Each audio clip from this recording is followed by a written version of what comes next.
So, hello guys, what's up? It's me again, si Mima Alicia nyo, nagbabalik ulit para sa ating panibagong video. So, ngayon nga guys, pag-usapan natin itong ginawang napaka-unprofessional at pambabastos at higit sa lahat, personal na atake na ginawa ni attorney. Guys attorney to, Attorney Glenn Chong. Alam nyo guys, hindi ko talaga lubos maisip na aabot po sa ganitong punto na parang ang level na lamang po ni Attorney Glenn Chong is parang squatter. Hindi ko lubos na maisip na aabot siya sa ganoong punto na parang, you know, pinapahiya niya yung kapwa niya mga abogado, yung kapwa niya mga professional sa sambayan ng Pilipino. Kasi guys, alam nyo, naturingan siyang abogado, pero yung kilos niya, pang squatter. 'Di ba na hinahamon niya po itong si First Lady na magkita silang dalawa at sasampalin niya ito. Tama po ba 'yun? Alam nyo guys, kung meron ka mang personal na galit dito sa ating Pangulo or dito sa ating First Lady, pwede mo naman pong i-lay down in a professional way kung bakit ayaw mo, kung bakit ka nag-aalyansa sa kanila. Pwede mo siyang i-lay down yung dahilan mo, yung reason mo kung bakit galit na galit ka. Hindi yung gagawa ka ng personal na atake na gusto mo siyang sampalin kasi hindi naman po tama yun na magsasalita ka ng ganyan sa buwan pa mismo ng mga kababaihan. Hindi lang si First Lady ang dinadown mo dito kundi ang buong kababaihan. 'Di ba? At saka guys, ganito yung nangyari sa ginawang pang-aatake ni Attorney Glenn Chong dito sa ating First Lady, hindi niya na-down si First Lady sa pamamagitan ng personal attack niya. Alam niyo kung sino yung napunteriya dito, yung mga natamaan, yung mga lawyer. Kasi professional siya. 'Di ba? Hinahangaan ng mga mamamayang Pilipino itong mga abogado. Kasi may pinag-aralan. Pero sa gitna po ng kanyang pinag-aralan, sa gitna po ng kanyang pagiging edukado, hindi po natin mahanap kung nasaan banda nagtatago itong modo. Hindi niya po kinikilala yung salitang respeto. Kasi guys, pwede naman itong masettled sa maayos na pamamaraan. Kung ano nga ba yung galit mo, pwede mo itong ilahad sa napaka-professional na way. Hindi yung gagamitan mo ng babanatan mo na gusto kitang sampalin. Tama ba yun?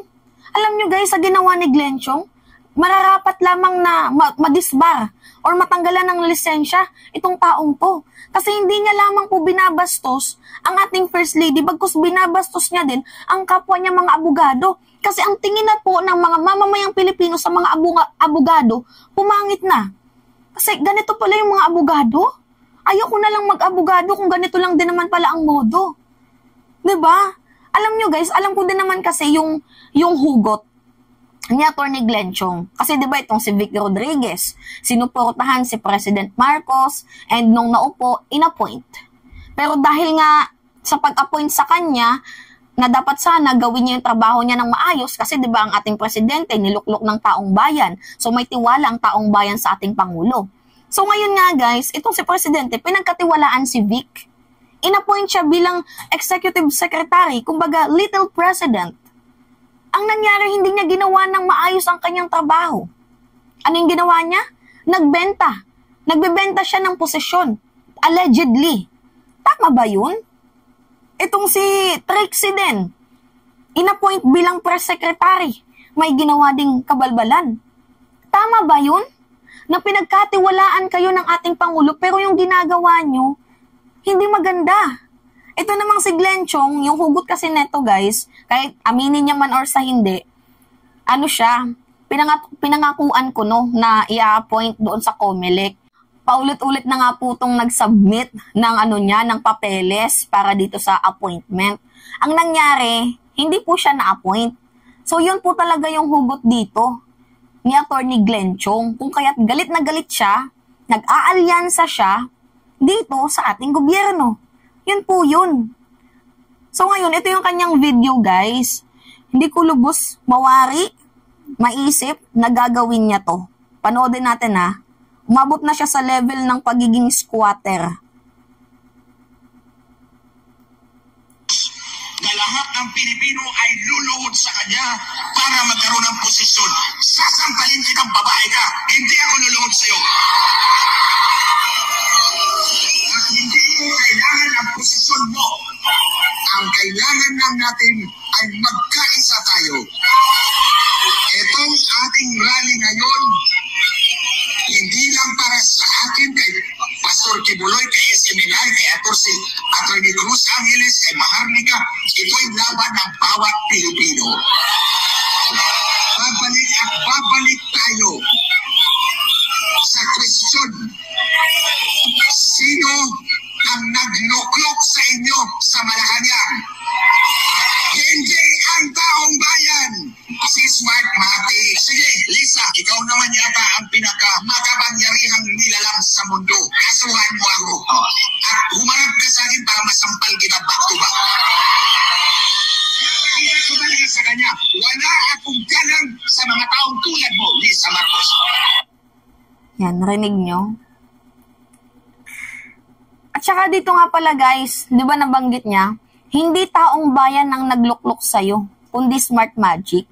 Alam nyo guys, ang double standard ni, ni Glenn Chong, yung Smartmatic po na ginamit kay President Marcos nung panahon ng halalan, panahon ng eleksyon, yan din po yung ginamit kay Vice President Sara Duterte. Bakit yung atake nyo kay President Marcos lang? Kung produkto ng Smartmatic si President Marcos, si Sara, ganun din yun. Parang ganun din yung sinasabi nyo. Guys, ang double standard talaga nila. Promise. Kailangan itong allegation mo, patunayan mo. Alam nyo guys, mas hanga pa nga ako sa mga,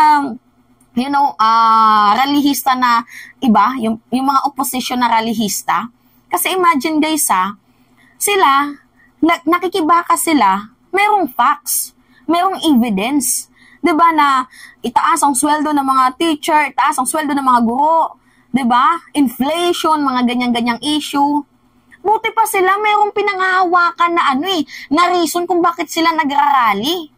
Hindi ko naman sa tinotolerate itong pakikibaka nila, pero buti pa sila, mayroong hinahawakang reason kung bakit sila naghihimutok sa gobyerno. Samantalang si Glenn Chong, guys, diba, ang double standard, maghihimutok siya sa ating Pangulo, sa ating First Lady, dahil sa reason na hindi lamang siya na-appoint. Tama ba yun? Ang double standard ninyo. Sa totoo lang. And yung sa sinabi niyang gusto niyang sampalin back to back, hindi mo kinaangat yun. Hindi kinaganda ng pangalan mo yung gagawin mong pagsampal sa ating First Lady, bagkus ikaw lamang ay nasabihan na parang squatter. Ang tingin sa'yo ng taong bayan parang mababang tao na lang. Na sa gitna ng iyong pagiging edukado na tawag kang isang abogado, pero hindi nila makita yung modo sa'yo. Ang tingin sa'yo ng taong bayan, ang liit na lang. Iba pa rin guys yung respeto ng taong bayan sa mga taong kahit hindi edukado, pero marunong kumilala sa salitang respeto. Diba guys? Nagigets nyo ako? Napaka-unprofessional mo. Kasi, yung mga bagay guys, pwede naman po yung masettled sa professional way. Kaso, itong si Glenn Chong, mas pinairal yung pagiging, hindi ko alam kung babae ba to, kung pagbakla ba to, binabae. Hindi natin alam. Pero putak siya ng putak Sarap suntukin ng uso. Diba?